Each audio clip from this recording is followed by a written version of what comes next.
औज़ुबिल्लाहिमिनश्शैतानिर्रजीम बिस्मिल्लाहिर्रहमानिर्रहीम इन्नल्लाह यामुरु बिल अदली वल ihsan। बेशक अल्लाह हुक्म देता है इंसाफ करने का और एहसान करने का। मैं हूँ international palmist astrologer and advocate M.A. Shahzad Khan. आज का प्रोग्राम बड़ा अहम है कि DGISPR हमारे पाकिस्तान के उन्होंने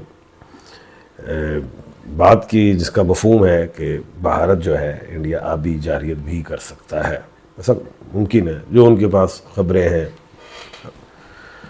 तो अब बेशुमार लोगों का मुझे फ़ोन आना शुरू हो गया, खान साहब क्या जंग होने जा रही है। देखो अब हमारी जो इंटेलिजेंस है, एजेंसियाँ हैं, और जाहिर है वो भी उनकी आंखें खुली हुई हैं, वो हर चीज़ पे हरकत तो रखती हैं, देखती भी है। और हमारी फोर्सेस जो हैं पूरी तैयार रहती हैं हर वक्त चाको चौबंद दस्तों के साथ, नो डाउट।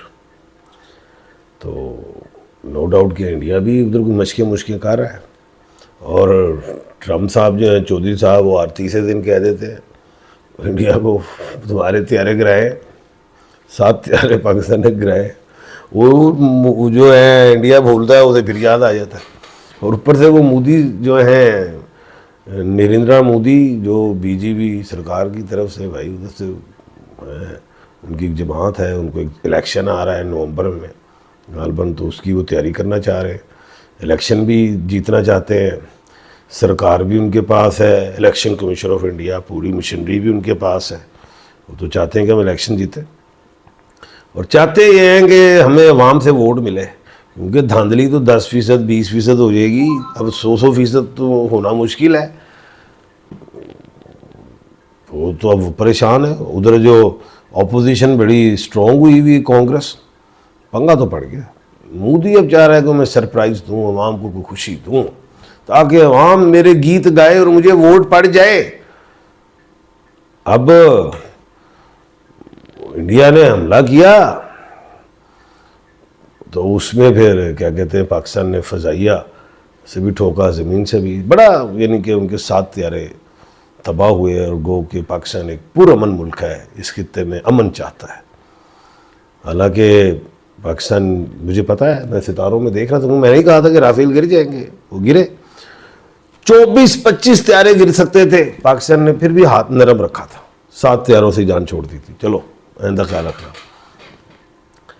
अब बात यह है कि अब भी लड़ाई नहीं हुई।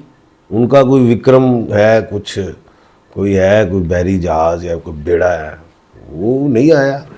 हमारे इधर के जो एडमिरल थे इंतज़ार करते रहे, आओ कुछ करके दिखाते हैं, क्या कर सकते हो, हम भी, तुम अपना कोई फ़न दिखाओ, हम भी तुम्हें दिखाते हैं कुछ, लेकिन वो आया नहीं। अब मसला आ गया है कि ये नवंबर का महीना है, उधर एक्सरसाइज वो कर रहा है इंडिया हमारी। अब 5 नवंबर को मरीख स्यारा गुरूब हो रहा है। 5 नवंबर को, 3 मार्च को वो राइज होगा ईस्ट, अभी वो मगरिब में, वेस्ट में गुरूब हो रहा है। एक बात। दूसरी बात यह है कि 9 नवंबर को मरकरी प्लैनेट रेक्टोग्रेट हो रहा है, 11 नवंबर को जुपिटर रेक्टोग्रेट हो रहा है। ये 3 प्लैनेट्स की बात हो रही है 11 नवंबर तक। क्या है, देखो इंडिया जो है वो बना है, वैसे तो 15 अगस्त ल्यू में है, और नेम के अल्फ़ाबेट से इंडिया के हवाले से वो एरीस में है। एरीस का प्लेनेट मार्स है, मरीख है, लड़ाई झगड़ा करता है, वो हमेशा वो लड़ाई झगड़ा ही करता है, और हम खामोश रहते हैं, फिर हम ठोक देते हैं। जाहिर है शीखियाँ शूखियाँ नहीं मार दे, हम काम करके दिखाते हैं, ऐसा वो फिर हो गया। अब परेशान हो गए हैं मोदी, करूँ क्या। बलूचिस्तान को भी छेड़ा, उधर अफगानिस्तान को भी कहा छेड़ो, हासिल कुछ नहीं हुआ। खुद भी उसने किया, हासिल कुछ नहीं हुआ। कोई अपनी आवाम को कुछ दे नहीं सका। कप भी वो क्या कहते हैं, एशिया कप जीता, कप नहीं मिला, हासिल कुछ नहीं हुआ। पंगा तो पड़ गया, क्या किया जाए। 4 तारीख पाकिस्तान के लिए अच्छी है, मंगल का दिन इंडिया के लिए अच्छा है। 5 तारीख पाकिस्तान के लिए अच्छी है, बुध का दिन इंडिया के लिए बुरा है। ये 2 दिन रातें 48 घंटे की बस बात है। इंडिया कोई जारियत आबी करना चाहेगा तो मुंह तोड़ के जो आप पाकिस्तान नहीं देगा, वो हाथ पैर सारा कुछ ही तोड़ देगा। ये मैं ठीक है पाकिस्तानी हूँ, मैं पूरी जोश से बात करता हूँ, इसमें कोई शक नहीं।